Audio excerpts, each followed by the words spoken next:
Jiro, a young student from Japan fascinated by airplanes, has a career dream of becoming a pilot. He receives a book on aviation from one of his teachers. He requested to borrow it and his request was granted. Jiro ignores his little sister's attention and decides to sit quietly to read the aviation magazine.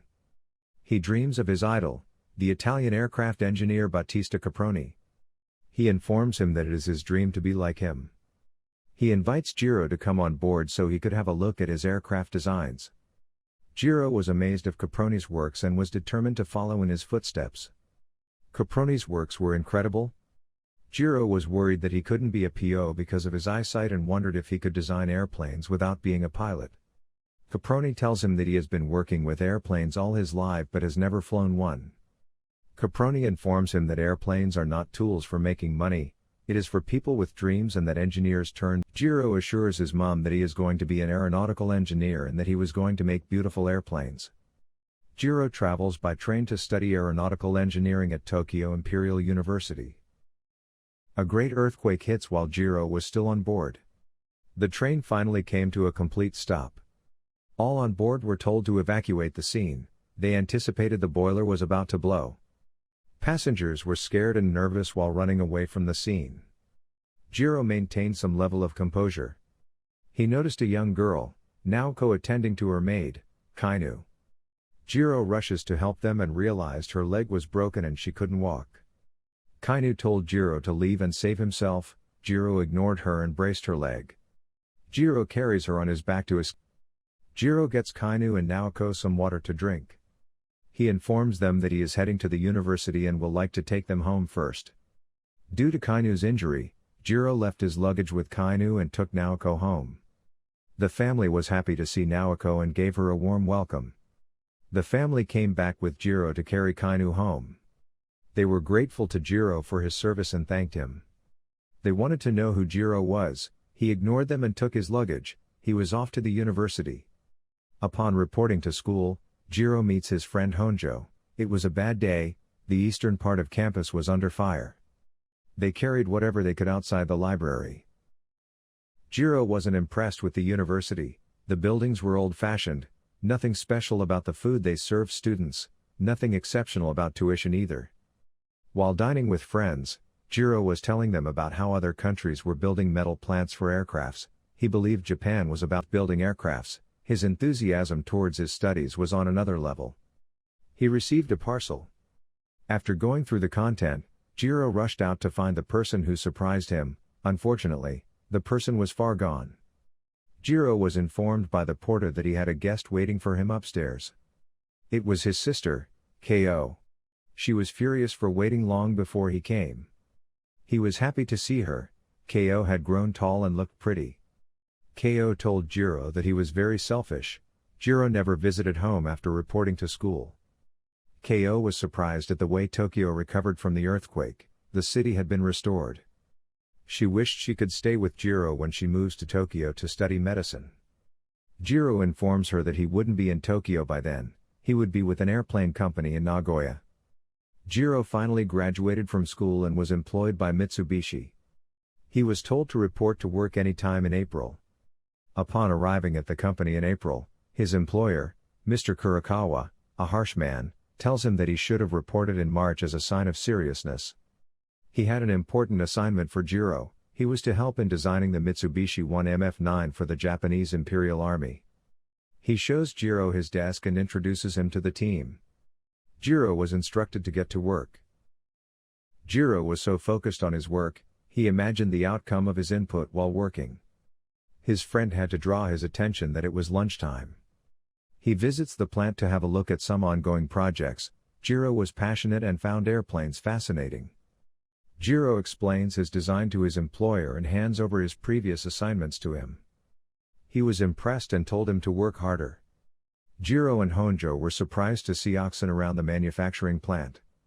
They got to know that the oxen were responsible for moving prototypes from the manufacturing plants to the fields for testing. It usually takes the oxen 2 days. This appeared backward to Jiro since other countries did this with the help of machinery and it took them less than an hour. Jiro's prototype was ready. Unfortunately, during a test, it broke apart midair and was rejected. Jiro's employer was disappointed. the Army went in for a more competitive design. The company decided to send Jiro and Honjo to Germany to study the Junkers aircraft design.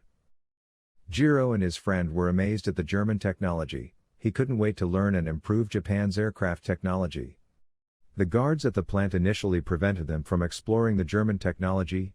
Jiro informs the guard that they had a license and an agreement that warranted them to do so. After being permitted to go into the aircraft, Jiro wondered in awe. The aircraft was like a fortress. The German industrial technology made them the leading superpower. While in Germany, Jiro dreams of his idol, Caproni, and joins him on board once again. The plane was beautiful and big. Jiro tells Caproni that he just wants to create beautiful airplanes. That was Caproni's last year as an engineer. He informs Jiro that engineers usually make a mark for just a decade and that Jiro should enjoy and live his decade in the engineering space well. Jiro returns to Japan. His employer calls him for a meeting. Jiro had been with the company for 5 years. He was informed of his promotion as chief aircraft engineer. They were to bid for the Navy's carrier-based fighter. Jiro took the challenge. After working tirelessly, the aircraft failed testing and was rejected. Jiro was disappointed. He left to a summer resort to rest and ponder on how to better his career. Her dad informs her that Jiro lived in their hotel so she could get to thank him later. While on holiday, Jiro kept thinking about his failed aircraft designs. He was worried. The lady meets Jiro and recognizes him. She was Naoko, the lady he met on the train with her maid while reporting to university. She thanked Jiro for all his help. It starts to rain and they walked under the umbrella to their hotel. Naoko reminded Jiro of his help to them. Naoko's dad was worried about her daughter since she was out for long. He goes on a search. Naoko sees him and reached out. He took Jiro to his dad and introduced Jiro. Her dad was Satomi. An unknown man joins Jiro at the table after he granted him permission. Jiro realized that the man was smoking German tobacco. He was sure Jiro must have visited Germany. He could tell Jiro was an engineer. He tells Jiro that Mr. Junkers was in trouble for going against Hitler's government. They had a very good chat, typical when people of a similar profession meet up. Jiro was informed that Naoko had a fever. He was sad to hear that. The German was an instrumentalist and cheered Jiro and Satomi with some German songs. He informs Satomi that Jiro was in love.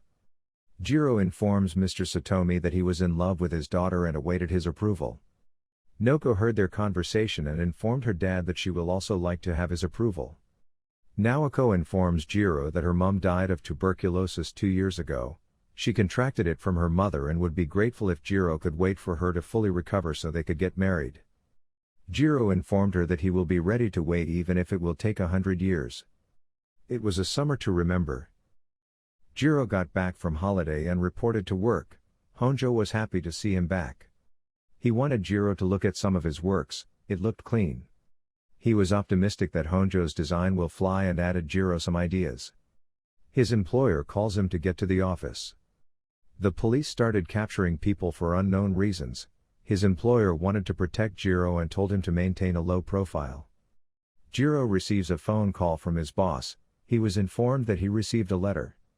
He tells his boss to read the letter to his hearing. Mr. Satomi wrote to inform Jiro that Naoko had a lung hemorrhage.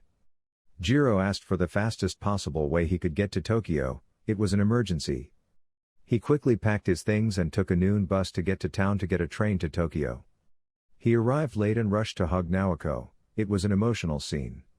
He apologized to her for not getting to Tokyo sooner and kissed her. Jiro had to report to work and couldn't stay with Naoko for long. Naoko and her dad understood Jiro. Naoko didn't want to be a burden on Jiro. Naoko was worried. She wanted to get better so she could have a life with Jiro. Upon getting to work, the entire board were waiting for Jiro. He was informed about an upcoming project for the Japanese Navy. He promised them that he will do his best. He had a review with the design team for the project.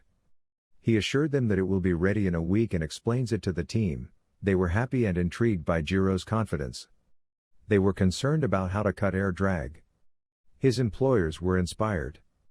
Jiro receives a call from Mr. Satomi. Naoko decided to take a train to visit Jiro in Nagoya. Jiro waited for her at the train station. She arrived safely and they left to Jiro's apartment. Naoko didn't intend to stay long. Jiro informed her that she will now be living with him. They met Jiro's employer for approval. He wasn't ready to allow unmarried people live together under his roof. He decided they were going to get married and requested his employer and his wife to be their witnesses. His employer was hesitant. Jiro informs him that Naoko's dad had their approval. They finally exchanged marriage vows and he blessed their marriage. They were grateful to them and felt indebted to them. The dream of being together finally came to pass. They were both happy with their decision. Jiro's sister, Ko, visits her brother. She always felt Jiro was insensitive towards her. Jiro congratulated her upon her completion of secondary school. She also congratulated Jiro on his marriage. She actually came to thank his boss and her wife on behalf of their family. They were grateful to him for blessing Jiro's marriage. Ko was furious with Jiro for always leaving Naoko at home when leaving for work. Ko saw Naoko like her sister and wasn't happy with the way Jiro treated her. Jiro always came home late. Jiro's mom got Naoko a gown. She was happy. Naoko liked looking at Jiro while he worked at home. He was enthusiastic about the Falcon project. Everybody was talking about Jiro's project. Honjo came to have a look at it. He was amazed at the beauty. He learned a lot from the Germans. He shared some ideas with Anji. Jiro informs Naoko upon getting home that his aircraft was done. It will be test flying soon. Naoko congratulated him for his hard work. Jiro design was sent to the field for testing by the Oxen. Naoko's health deteriorates. Knowing her death was approaching, she leaves a letter behind for Jiro, her family and friends. Everyone was on the field to have a look at Jiro's aircraft. It was incredible. All hats were off for Jiro. Everyone congratulated him for his hard work.